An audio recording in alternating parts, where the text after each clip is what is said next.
The hypochondriac.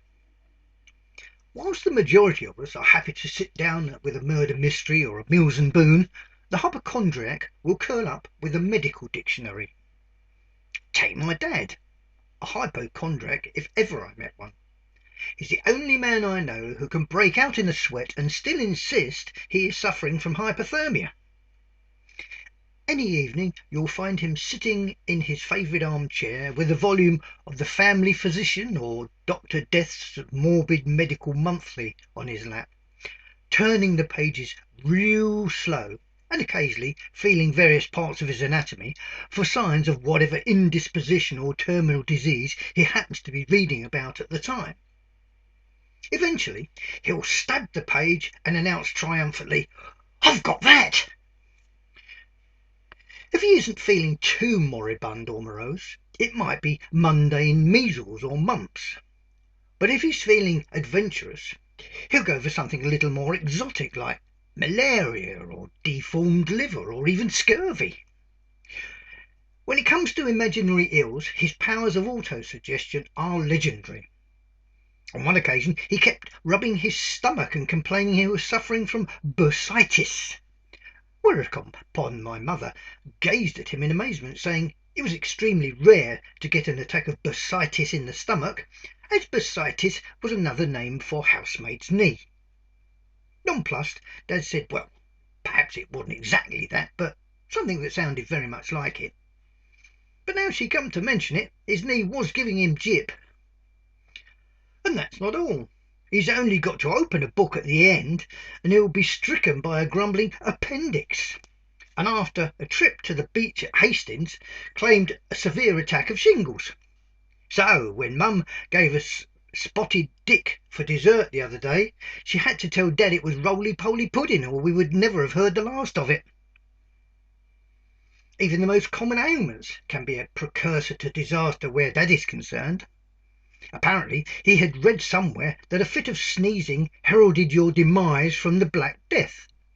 So when Dad caught a cold, he was adamant it was bubonic plague, and he was at death's door, so insisted he must warn the neighbours of the rampant contagion. When his cold did finally clear up, it took us hours to scrub the big red cross off the front door. He's in his element at a funeral. Funerals mean a death, which in Dad's eyes normally means demise due to medical failure. This gave Dad all the excuse he needed at Great Uncle Ben's memorial service to bend Aunt Maud's ear for 3/4 of an hour on his latest mythical complaints, which just happened to be laryngitis and lockjaw.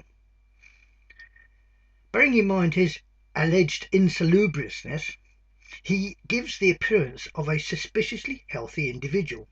His salubrious disposition is an anathema to the rest of the family, particularly being a man who claims he is a martyr to beriberi, Lassa fever and anorexia, with a touch of Crohn's disease thrown in for good measure.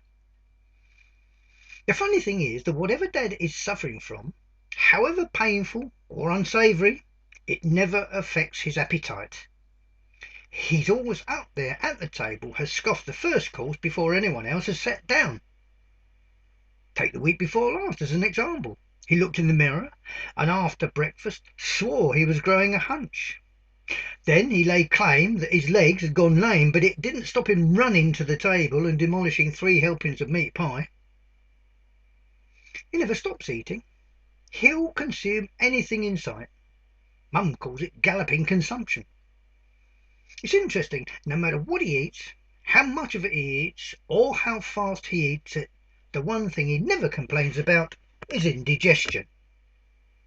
Furthermore, for his age, he has a good head of hair, bushy eyebrows and fuzzy follicles sprouting from every conceivable orifice. Even so, he insists that he has a rare form of alopecia. The doctor told Dad that patients suffering from alopecia are normally bald, whereas he, Dad that is, was positively hairy, to which Dad replied, well, it just showed how rare his form of alopecia was. We can't take him serious. Last week he complained to Mum that he was suffering from riboflavin, until she pointed out he'd turned over 2 pages and was reading the section on vitamins by mistake. Then, whilst out shopping, we had just purchased a tin of dog food when he contracted psittacosis, a disease occasionally contracted by humans from members of the parrot family. But as I pointed out, whilst I didn't for a moment disbelieve the fact that tropical birds could spread such a disease, you couldn't catch it from a picture on the wall, even if it was in a pet shop. The final straw came last week, when after sitting hunched over the Lancet, Practical Physician and Dr. Spock the entire afternoon, he announced he was experiencing all the signs of pregnancy. Mum decided enough was enough and took him straight down the doctor's. The doctor said he was unable to help and suggested that she should consult a shrink or, failing that, a gynaecologist. However, our trusty medic thought it might be prudent to give Dad a cursory check-up. Following a brief examination and prior to prognosis, the doc suggested to Mum perhaps she had better sit down. It seemed that Dad wasn't pregnant, but by taking all those pills and potions and ointments and lotions for a plethora of imaginary ills, his hormones had all been disturbed and he was changing his sex.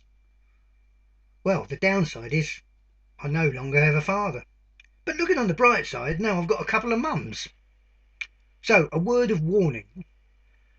Too much medication might make you a gender bender. Still, I suppose you could say a change is good as a rest.